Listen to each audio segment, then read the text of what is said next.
time for another Danielle Steele book.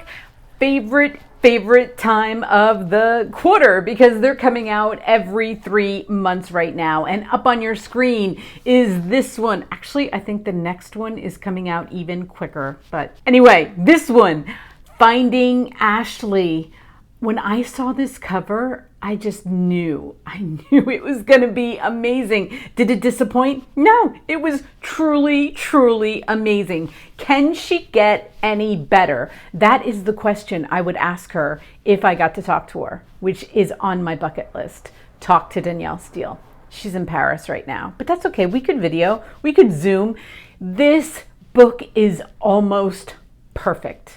Like, when I say perfect, I don't mean 5 stars. I mean, it is almost the perfect book. I was stunned. As I was reading it, I'm like, wow, she has upped her game. She keeps upping her game. She's in her 70s. I think by her 80s, perfect books are going to be rolling out. This one, 288 pages, which we all know is her sweet spot.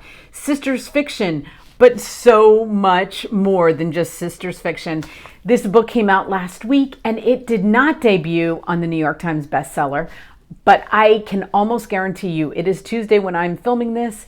Tomorrow is when the list comes out. I can almost guarantee you this book is going to be there. I will be shocked if this book is not there. It is the story of Melissa.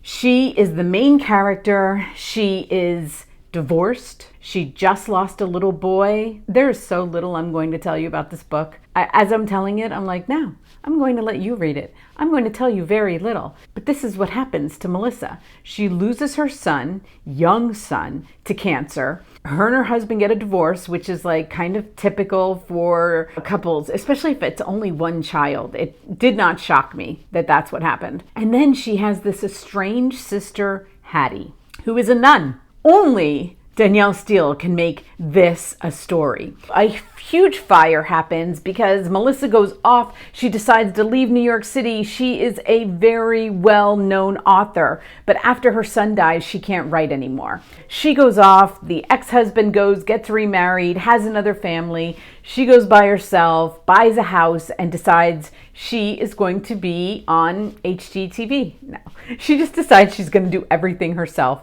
That's what I'm picturing, though. It's like this woman who decides to redo her whole house. Perfect HGTV show. In the process of redoing her home, huge fire breaks out in the town. She almost loses her home, which brings her and her sister Hattie back together. Hattie comes to visit her, and that's all I'm going to say, because the rest is so amazing. I'm not telling you. I'm not even going to tell you who Ashley is. You got to find out on your own. That's all I wanted to know. I was like, who's Ashley? We got Melissa. We got Hattie. The son dies. The husband goes off. Who is Ashley? Well, you got to read the book to find out. So much more to this book about relationships. And doesn't Danielle Steele write about relationships better than just about anyone? So we have the sisters fiction, which you guys know I love sisters fiction. But then we have other relationships because, you know, if you're redoing your own house, you need kind of a guy around when there are things you can't do, because there are going to be things you can't do. In walks Norman. That's all I'm going to say. But that relationship, I couldn't. Like, you know, you're rebuilding your house, you're fixing it up, and in walks the perfect guy. That's all I have to say. But really, seriously, the relationship between her and her sister, I don't have a sister, I have a brother, but if I had a sister, I would want their relationship. It is amazing. It is typical Danielle Steele. I don't even want to read Amazon reviews on, oh, it's just another typical Danielle Steele book. Yes, it is. It's another typical Danielle Steele book. You will laugh, you will cry, and in the end, you're going to be happy. Isn't that what we need her for in our life? Do we need anything else from her? I don't think so. I'm happy about it. I can't wait to hear what you have to say. Let me know, did you read it? You need to go get it. That's all I'm going to say. Until my next video.